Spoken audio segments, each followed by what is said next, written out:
আসসালামু আলাইকুম। রূপান্তর বাংলাদেশ আলোচনা করব পুলিশের হত্যা ও অস্ত্র লুটের মামলা কেন হবে না।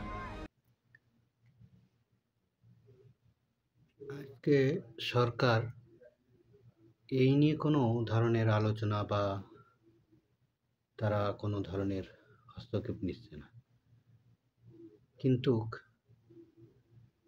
বাংলাদেশের ইতিহাসে 1971 সালের হত্যা, গণহত্যা, তারপর 21শে গ্রেনেড হামলা, এই ধরনের যে মামলাগুলো আছে, প্রায় 50 বছর পর,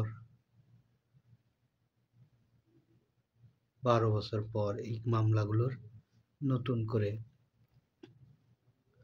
মামলা হয়েছে এবং এর বিচারও জনগণ দেখতে পেরেছে। এই যে বর্তমান ডিআইজির একটা পোস্ট ভাইরাল হয়েছে যে তাদের পুলিশ সদস্যর হত্যার বিচার বা মামলা না হলে তারা আওয়ামী লীগের কোনো ধরনের মিছিলে হস্তক্ষেপ করবে না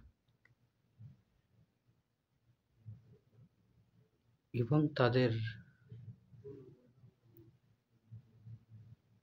আরো বক্তব্য ভাইরাল হচ্ছে। যে দেখেন, আওয়ামী লীগের পুলিশ কিভাবে পরিবর্তন হয়।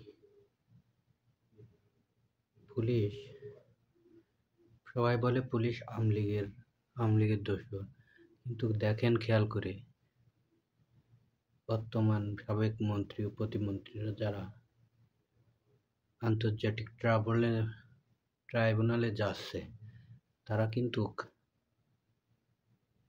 এই পুলিশের মাধ্যমেই হাত করা পিছনে বা বেঁধে তারপরে নিয়ে আসছে।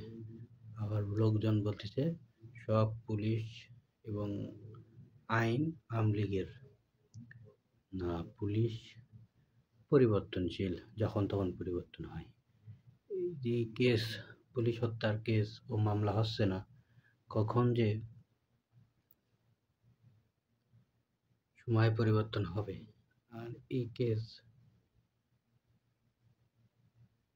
হবে যখন ক্ষমতা পরিবর্তন হবে, তখন এই কেসগুলো এমন হবে যে যারা ক্ষমতায় আসবে তাদের প্রতিপক্ষকে প্রতিহত করার জন্য এই কেসগুলো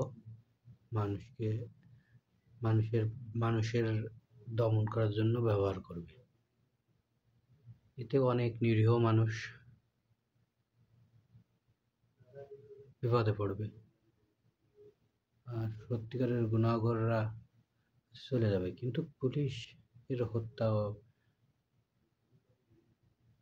অস্ত্র লুটের বিচার চাই।